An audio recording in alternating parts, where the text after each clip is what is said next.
Halo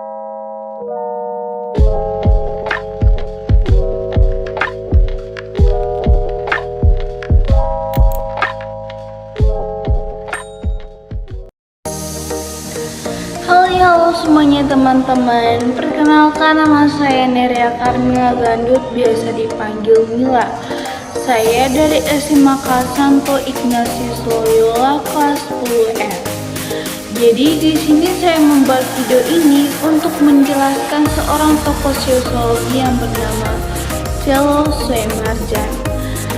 Jadi Sello Soemarjan adalah seorang tokoh sosiologi Indonesia atau Bapak Sosiologi Indonesia. Jadi saya akan menjelaskan riwayat hidup dari Sello Soemarjan. Selamat untuk menikmati dan terima kasih telah menonton. Profesor Dr. Kajeng Pangeran Haryo Sello Soemarjan adalah seorang akademisi, tokoh pendidikan dan pemerintah Indonesia. Ia dikenal sebagai Bapak Sosiologi Indonesia. Dia lahir pada tanggal 23 Mei 1915 di Yogyakarta.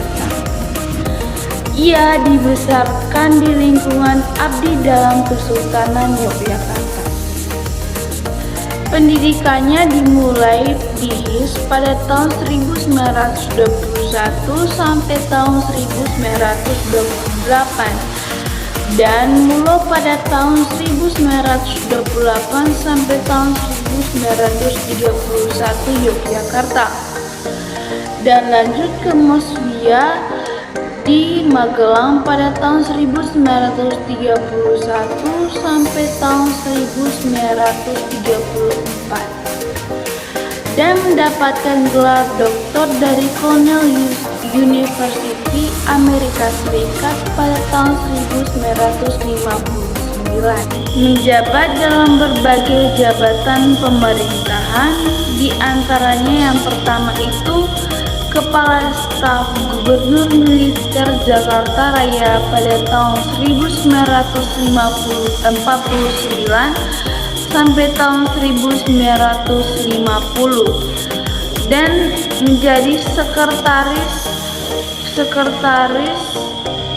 Sekretaris Menteri Negara Ekonomi, Keuangan dan Industri pada tahun 1966 sampai tahun 1973, dan menjadi Sekretaris Wakil Presiden Republik Indonesia pada tahun 1973 sampai tahun 1978. Penerima Bintang Mahaputra Utama dari pemerintah pada tahun 1994. Sello Soemarjan dijuluki sebagai Bapak Sosiologi dikarenakan kontribusinya terhadap masyarakat Indonesia dan pemikirannya yang telah membantu bangsa Indonesia dalam mengatasi berbagai masalah sosial dan ekonomi, sehingga ia dijuluki sebagai Bapak Sosiologi Indonesia. Dari Sello Soemarjan tentang perubahan sosial adalah perubahan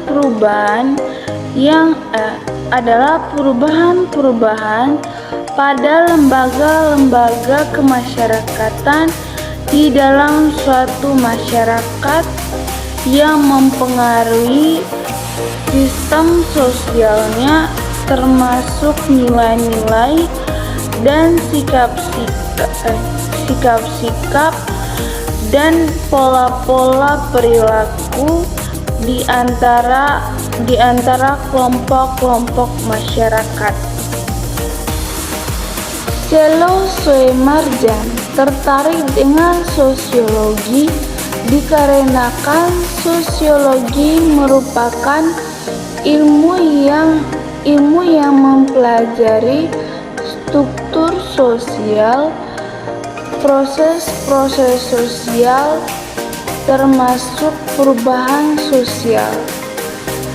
Ia melihat sosiologi sebagai alat untuk memahami masyarakat dalam memecahkan masalah sosial dan ekonomi. Pengalamannya sebagai camat dan penelitiannya di daerah memperkuat ketertarikannya terhadap sosiologi.